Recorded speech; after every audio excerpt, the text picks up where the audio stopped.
का जो छत्ता होता है ना, उसमें कितने सारे छोटे छोटे छिद्र होते हैं।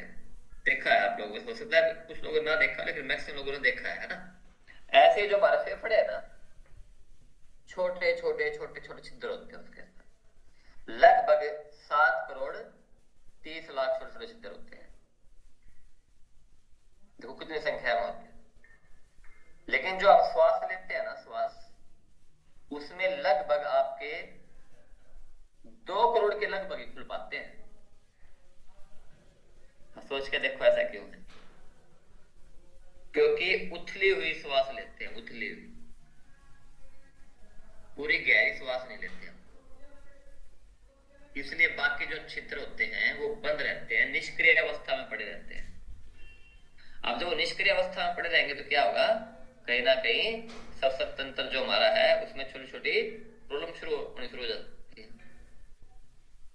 अस्थमा की प्रॉब्लम, दमे की प्रॉब्लम,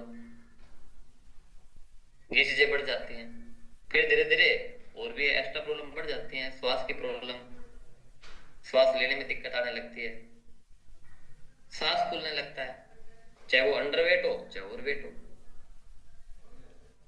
ओवरवेट है तो उसको तो समझ लो, समझ में आता है भाई वजन बढ़ गया है इसलिए उसकी सांस फूल रही है। लेकिन फिर जो अंडरवेट है फिर उनको क्यों हो रहा है ऐसा, उसका भी ये कारण है। तो रेगुलर इंप्रूवमेंट करने से आपके जो फेफड़े हैं उनकी कार्य क्षमता बढ़ जाएगी।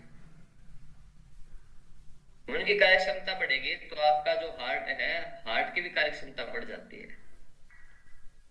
हार्ट भी आपका स्वस्थ होने लगता है, क्योंकि फेफड़ों के बीच में ही हमारा हार्ट सुरक्षित है,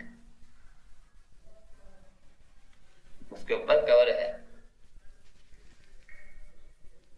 तो कितना फायदा है देखो। लंबा गहरा श्वास भरने से जितना लंबा गहरा भरोगे उतनी ऑक्सीजन अंदर जा रही है एक तो, और जो कार्बन अंदर जमा है ना कार्बन डाइऑक्साइड के रूप में, वो फिर प्रॉपर तरीके से बाहर निकल के आएगी। उसके साथ साथ जो गंदगियां हैं, जो नेगेटिव एनर्जी है, वो बाहर निकलने लगेगी। स्वास्थ्य पे फोकस रखना बहुत जरूरी है। आप चाहे कोई भी अभ्यास कर रहे हो, आप खाना बना रहे हो, नहीं रहता ना ध्यान स्वास्थ्य पे, किसी का भी नहीं रहता। आप चल रहे हो, नहीं रहता किसी का भी ध्यान, चलते हुए भी नहीं रहता। लेकिन जब आप योगा अभ्यास करते हो, उस स्थिति में आप देखो, जो आपकी पोजीशन है, या आप उस टाइम वॉकिंग कर रहे हो, या एक्सरसाइज कर रहे हो, या प्राणायाम कर रहे हो, या योगासनों का अभ्यास कर रहे हो, यदि उसको ब्रीदिंग के साथ जोड़ लोगे तो सोने पे सुहागे वाला काम हो जाता है। जब आप चलते हो, वॉकिंग करते हो, तो उस स्थिति में क्या किया करो, तेज तेज चला करो, तेज तेज। तेज तेज चलने से क्या है, फेफड़ों की कार्य क्षमता आपकी बढ़ती है जब आप तेज चलोगे तो। तेज नहीं चलोगे, बातें करते हुए चलोगे तो फिर बेनिफिट नहीं मिलना उस चीज का। बहुत से जेंट्स हैं, बहुत सी फीमेल्स हैं, पार्कों में जा रहे हैं जी यार, बात करते हुए चल रहे हैं, किसी के तो कानों में ये लगा रहता है ना, तो उसका कोई बेनिफिट नहीं है। वो सिर्फ अपने कंफर्ट के लिए उस चीज को यूज कर रहे हैं, इसके अलावा उसका कोई भी बेनिफिट नहीं है। क्योंकि उसको सुनते सुनते हम कई बार सुनते हैं ना, म्यूजिक के साथ करें तो जी बहुत अच्छा रहता है, बिल्कुल मैं एग्री करता हूँ उस चीज से। आप म्यूजिक के साथ करोगे तो बहुत अच्छा रहता है जब आप योगासन अभ्यास करते हो तो। लेकिन उसका ये मतलब नहीं है भी आप कानों में लगा के उस चीज को और साथ में एक्सरसाइज कर रहे हो, फिर वहां पे क्या है, आपका फोकस है स्वास्थ्य के ऊपर नहीं रहेगा। ये फर्क है।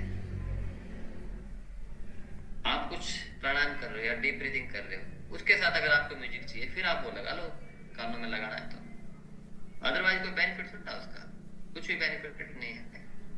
अगर आप घूमते हुए रनिंग करते हुए लगा रहे हो तो कोई बेनिफिट। रिलैक्सेशन कहाँ है फिर वहां पे, जिंदगी तो तनाव भरी है, रिलैक्स कहाँ से मिलेगा फिर वहां, रिलैक्स तो रहेगा, है ना। तो ये चीज भी तो देखनी है। की बात करते हैं, आपके फेफड़ों की ही बात हो रही है। पानी बहुत इंपॉर्टेंट है। यदि पानी कम पी रहे हो तो धीरे धीरे फेफड़े कमजोर हो जाएंगे, बीमारियां आपके अंदर बढ़ जाएंगी। धूम्रपान कर रहे हो, फेफड़े काले हो जाएंगे धीरे धीरे। अस्थमेटिक प्रॉब्लम, टीबी की प्रॉब्लम बढ़ जाएगी। टीबी की समस्या बहुत ज्यादा बढ़ रही है आज के टाइम में। फेफड़े बिल्कुल डैमेज हो रहे हैं लोगों के।